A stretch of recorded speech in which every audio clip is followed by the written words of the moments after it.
ये चारों चीज़ें बारीक पीस के 4-5 किलो पानी डाल लें, टप में, छोटा सा टप हो, उसमें ये दवाइयाँ सारी डाल दें।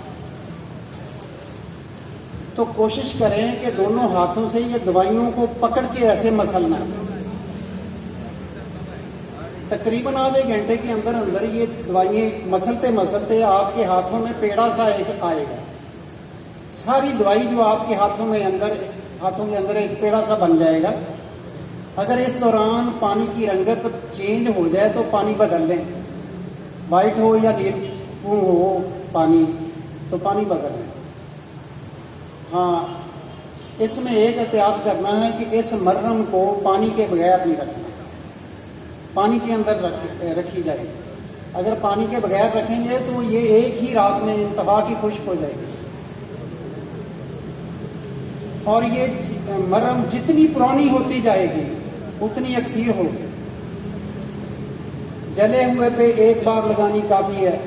नासूर बिगड़ा हुआ जो हो, कैंसर तक की मोहलक शक्ल इख्तियार कर गया हो, उस जख्म में एक बार ये लगा दें, जितनी भी जख्म के अंदर मरहम आ सके लगा दें। ये दूसरे या तीसरे दिन मरहम भी निकल जाएगी और वो जो गदूद नासूर वाली है वो उसको भी निकाल देगी। तो उस जख्म पे कोई दवाई लगाने की ज़रूरत नहीं, कुछ ही दिनों बाद वो जख्म भी ठीक हो जाएगा।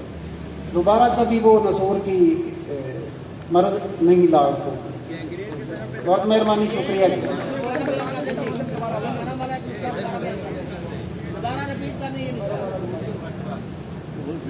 राल सफ़ेद 50 ग्राम, मुर्दा संग 50 ग्राम, नीला तोता 6 ग्राम, रोगन सरसों 50 ग्राम।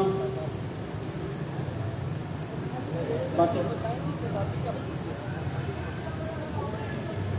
1 पाव कपूर शोरे का तेज़ाब ले लें, उसमें कपूर 100 ग्राम डाल लें।